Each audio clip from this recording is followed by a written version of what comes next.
Paulo, e a pergunta que não quer calar. Constatei anomalia na minha lavoura. O que fazer? E agora?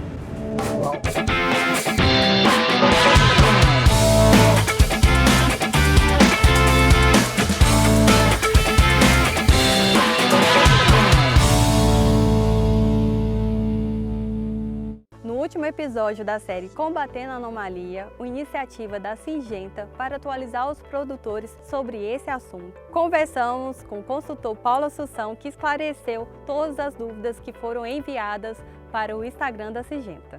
Bom, no último episódio eu conheci o Paulo consultor e hoje eu quero conhecer o Paulo produtor. Bora lá pro campo, vamos dar uma olhada lá e a gente discute lá e a gente já mostrando algumas coisas. Então beleza, vamos para a prática. Lá, então.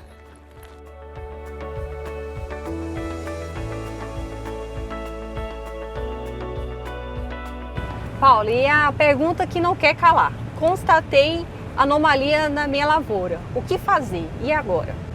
Bom, Flávia, na verdade, quando você constatar, já é um pouco tarde, né? Porque como eu disse no episódio anterior, a anomalia ela acontece lá já no final do ciclo de enchimento de grão. Então a gente tem que tratar das estratégias antes, uma forma preventiva, né? Para que a gente possa estar protegido. Vamos construir uma estratégia para manejo de doença de anomalia, tá? Qual que é a primeira coisa que a gente tem que observar? O nosso histórico. Então é um talhão, é uma região que tem dado problema?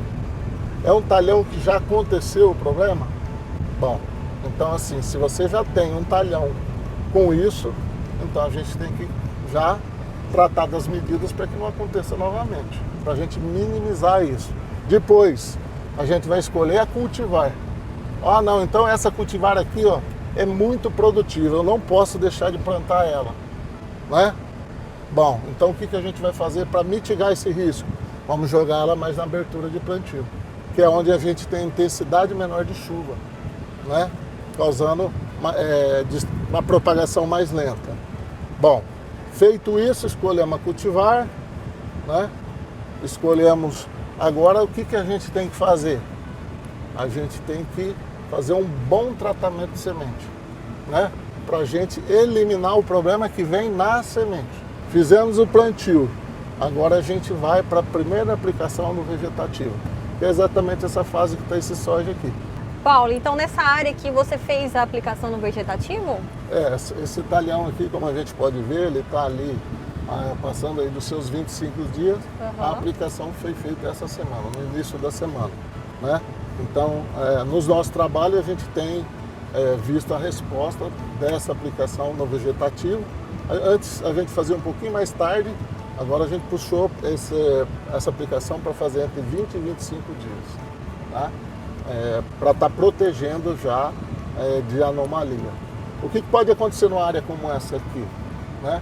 Então ela ainda é uma fase crítica da cultura e posteriormente, se pega chover demais a semana que vem, na outra, né? Então assim, é uma área, é um material de alto potencial produtivo, mas é um material bastante sensível ao problema da anomalia. Como a gente não sabe se vai chover ou se não vai chover, então a gente já tem que fazer o tratamento preventivo. E esse manejo a gente começa aos 20 a 25 dias.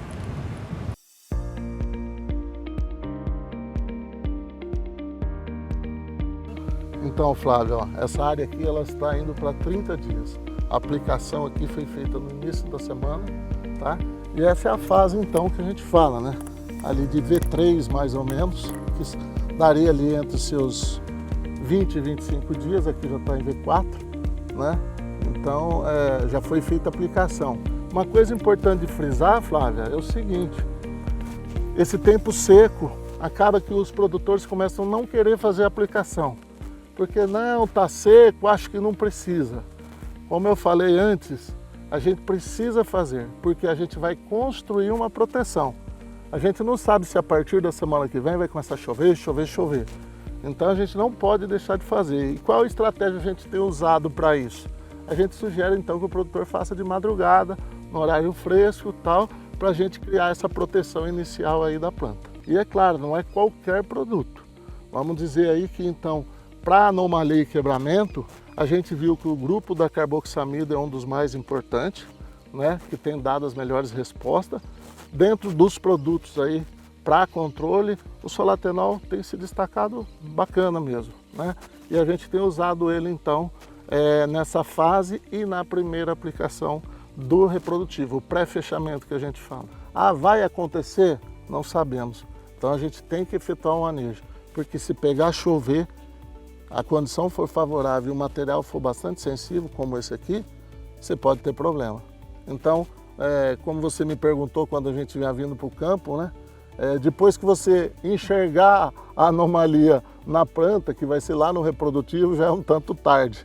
Então a gente precisa construir essa proteção desde novinha, passando por aquelas etapas que eu falei para você. Paulo, você comentou aí sobre o solatenol, mas as carboxamidas, em geral, elas são todas iguais? Não, a gente observa que o grupo da carboxamida é o grupo que tem melhor resposta, mas assim como para outras doenças também, a gente sempre tem diferenças de eficiência, né? O solatenol realmente tem se destacado dentro do grupo da carboxamida para o controle de anomalia. A Syngenta, ela registrou um produto para tratamentos de sementes e eu gostaria que você falasse aí qual a importância do tratamento de semente para a anomalia da soja. A gente sabe que muitas das doenças são transmitidas via semente. Então a primeira coisa é fazer a faxina na semente, com um bom tratamento de semente, né? Para depois a gente dar sequência no manejo, que foi a primeira do vegetativo aqui nessa fase, com 20, 25 dias, e depois a próxima vai estar lá próximo dos 40 dias. Essa uma do pré-fechamento, a gente identificou nos nossos trabalhos que é a aplicação mais importante para a anomalia. Ali também a gente tem que ter um produto com boa eficiência para a anomalia, certo? Porque antigamente a gente se preocupava muito com a mancha, com a cercóspora. Lembrando que a gente precisa construir esse manejo para a anomalia sem desconstruir o manejo de mancha, senão a gente perde eficiência para as outras doenças. Então a gente tem que tomar esse cuidado, esse critério na escolha de produtos dentro das estratégias de manejo. Então o ideal é já fazer um tratamento preventivo ali no tratamento de semente. É isso aí, a gente inicia, né? Depois de escolher cultivar, a gente vai fazer um bom tratamento de semente para depois dar sequência no manejo. Todas essas estratégias aí que você falou, quais o que você tem usado aí para os seus clientes, que você tem levado para os seus clientes? Na verdade, assim, é uma doença bastante complexa e que a gente tem que usar todas as estratégias para estar mitigando o problema, né? Então, assim, plantas de cobertura, palhada, muito importante. Nós temos 70% da nossa área de milho consorciada com braquiária. Reforçou ainda mais o conceito com o problema da anomalia. Depois, cultivares mais e menos suscetíveis. Se for utilizar aquelas mais sensíveis, que a gente utilize mais no início do plantio, onde a incidência de chuva ainda é menor, né? Depois um bom tratamento de semente. E aí a gente vai para a aplicação do vegetativo, que foi essa fase aqui, né? E a próxima aplicação, então, é a mais importante, que é o pré-fechamento da cultura. Ali a gente tem que ter um produto bom para a anomalia. No caso, as carboxamidas aí que tem se destacado, né? E depois, na sequência, eu ainda sugiro que a segunda aplicação do reprodutivo, que a gente trabalhe com produtos que apresente alguma eficiência, até para a gente estar rotacionando ativos, modo de ação, grupos químicos, né?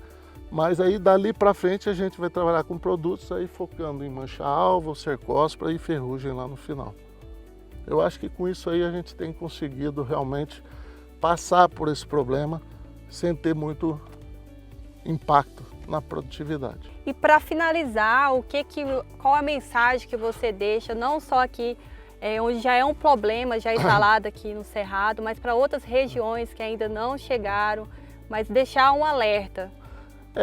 Como é uma doença nova, um problema novo, talvez aquelas pessoas que não tiveram o problema não estão acreditando muito nele, né? Mas para quem teve, para quem viveu isso aí, o problema é muito sério. Então a sugestão aqui, a dica é que olhe para a anomalia, olhe para a podridão, junte todas essas estratégias para você não ter riscos lá na frente. né? Porque às vezes a pessoa, não tive problema, minha região não teve. Tangará, a safra retrasada, não teve problema, essa safra pegou muito em Tangará, né? E as nossas estratégias, o nosso manejo estava muito bom, comparado com áreas que não tinham utilizado essas estratégias, né? Então, assim, a dica é essa, olhe com atenção, não brinque, porque se pegar, você vai ver lá no final e aí já é tarde, aí não tem mais como a gente corrigir. Paulo, mais uma vez, muito obrigado por ter aberto as portas da sua consultoria, da sua fazenda, né, por ter esclarecido bastante dúvidas aí dos nossos seguidores, né, produtores que nos seguem. Eu que agradeço aí a visita e estamos aí à disposição no que a gente puder contribuir. E para o próximo episódio, Combatendo a Anomalia, vocês estarão acompanhados pelo Lorenzo Ros e pela pesquisadora Carolina Deure, que vão falar um pouco de outra realidade, a ocorrência de anomalias na região sul do país. Continue nos acompanhando.